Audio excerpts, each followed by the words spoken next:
In many dialects of English around the world, the consonant clusters TR, DR, and STR are affected by the phonological processes of affrication and retraction. These processes happen subconsciously and automatically as we speak, meaning we don't even realize we're applying them. Because native English speakers make these phonological changes without thinking, we often carry them over into our Spanish pronunciation, unaware that we're pronouncing these consonant groups in a way that native Spanish speakers never do. These mispronunciations are among the most common for native English-speaking students of Spanish. Many learners struggle to hear the difference between their altered pronunciation and the correct Spanish pronunciation, even though the mispronunciation is very obvious to native Spanish speakers. Of course, there's no reason we can't learn about these English phonological patterns and train ourselves to avoid them in Spanish, and that's exactly what today's video is about. What affrication and retraction are, and how to pronounce these consonant groups correctly in Spanish.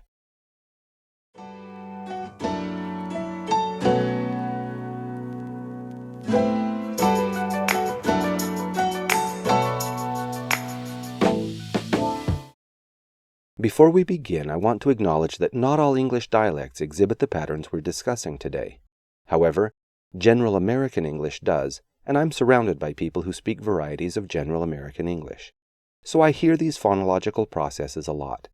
Just understand that in this video, when I refer to English, I'm talking about those dialects where these processes occur, while fully aware that not all English dialects behave this way. So what is affrication of TR and DR? In English, when these consonant groups appear at the beginning of a syllable, the T and D undergo a pronunciation change. T becomes ch, and D becomes j.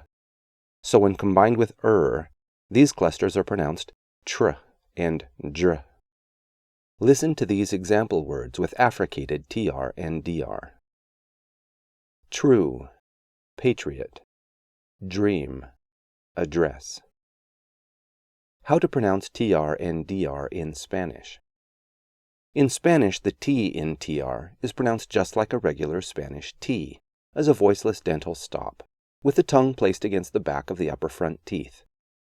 If you're not sure how to pronounce Spanish T, I have a video on that topic that you can watch here. The D in DR has two possible pronunciations, depending on where it appears in a word or phrase. More than 95% of the time, the D in DR is pronounced as a voiced interdental fricative, just like the English voice TH in words like weather and clothing. In the remaining cases, when DR appears at the beginning of an utterance, it's pronounced as a voiced dental stop, with the tongue touching the back of the upper front teeth. If you're unsure how to pronounce Spanish D, I have videos on that topic you can find here and here. The R in these clusters is pronounced as a tap, exactly like the regular Spanish simple R sound. R, not R. So in Spanish, TR is pronounced tr, and DR is pronounced dr or dr. Listen to these example words. Trabajo, otra, madre, drama. Alright, so the tendency for native English speakers is to apply English-style affrication to Spanish words, creating serious mispronunciations. Listen to the following examples pronounced first with English-style affrication, then with more accurate Spanish pronunciation. Trabajo, trabajo. Triste, triste. Tranquilo, tranquilo. Trago, trago. Nosotros, nosotros. Centro, centro. Otra, otra. Cuatro, cuatro. Entre, entre. Drama, drama. Droga, droga. Drástico, drástico. Dragón, dragón. Madre, madre. Padre, padre. Cuadro, cuadro. Ladrón, ladrón. It's important to understand that since TR and DR are not affricated in Spanish, it doesn't just give you a foreign accent to do this. It makes it hard for native Spanish speakers to understand you. What is S-retraction? Another English language phonological process associated with the affrication of TR is S-retraction. In many dialects of American English, as well as some dialects outside the U.S., the point of articulation of the S sound may shift back a little when it appears before TR, especially in fast, casual speech. As a result, S changes from an alveolar sibilant, S, to a post-alveolar sibilant, sh, making words like street sound more like street. Listen to these examples pronounced first without affrication and retraction, then with. As I pronounce the affricated and retracted versions, if they sound a little strange to you, it may be because they're normally pronounced this way in fast, casual speech, not in a carefully articulated list as I'm doing here. Street, street. Strong, strong. Stress, stress. Chemistry, chemistry. Frustrate, frustrate. Pedestrian, pedestrian. Okay, so unfortunately, the tendency of English speakers is to pronounce Spanish words with the STR combination this way. Observe these examples pronounced first with English-style pronunciation, then with more accurate Spanish pronunciation. Nuestro, nuestro. Muestra, muestra. Maestro, maestro. Rostro, rostro. Ilustrar, ilustrar. Frustrado, frustrado. Registrar, registrar. Demostrar, demostrar. Estricto, estricto. Instrumento, instrumento.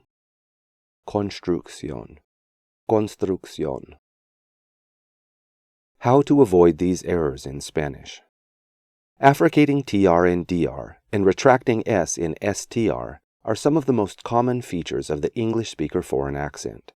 So if you're an English speaker who does this, what can you do to change and improve? Step 1. Be aware of the issue. The first step in changing any pronunciation habit is knowing that it exists. Since affrication and S-retraction happen automatically in English, most speakers don't even realize they're applying them to Spanish words. Now that you know about these processes, you can start listening for them in your own speech. If you can recognize when they happen, you can begin to correct them. Step 2. Understand how these consonant clusters are pronounced in Spanish. In today's video, we've gone into a lot of detail about how these consonant groups are pronounced. Hopefully, this is now clear. Step 3. Practice, practice, practice. My go-to method for practicing Spanish sounds is reading aloud. Reading is an excellent tool because the words are already provided for you, so you don't have to divide your attention between thinking of what to say and how you're saying it. Instead, you can dedicate your full concentration to articulating each sound correctly. When practicing, slow down and exaggerate the articulation of all the sounds. Pay special attention to avoiding affrication and S-retraction. If you struggle with a particular sound, repeat it several times in isolation before reading it again in context. Alright, a couple more points and we'll wrap this up. Bonus number 1. The effect of emphasis and emotion. The degree to which we affricate and posteriorize TR, DR, and STR in English depends on speech style and emphasis. While we tend to do it a lot in casual speech, it becomes even more pronounced when we're speaking emphatically. For example, if someone is frustrated, they're much more likely to say frustrated instead of frustrated. This creates an interesting problem for native English-speaking students of Spanish. Even if they've trained themselves to avoid affrication and S-retraction in normal speech, the habit has a tendency to resurface under pressure. So you may know that frustrado is pronounced frustrado, but if you're actually frustrated, you might say, estoy frustrado, and suddenly nobody understands you. If you've worked hard to fix this issue in your Spanish, be especially careful when speaking with emphasis or emotion. Native Spanish speakers don't do this at all, ever, so letting your English-speaking instincts take over in these moments can make your accent a lot harder to understand.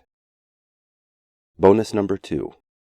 In Spanish dialects throughout the Andes, from Colombia to Chile, there's a pronunciation feature that may sound like affrication to the ears of English speakers. If you've heard it before, you might be thinking, wait a minute, I've heard native Spanish speakers pronounce TR and DR exactly the way he says not to. But while this regional pronunciation might seem similar to English-style affrication, it's actually not the same thing.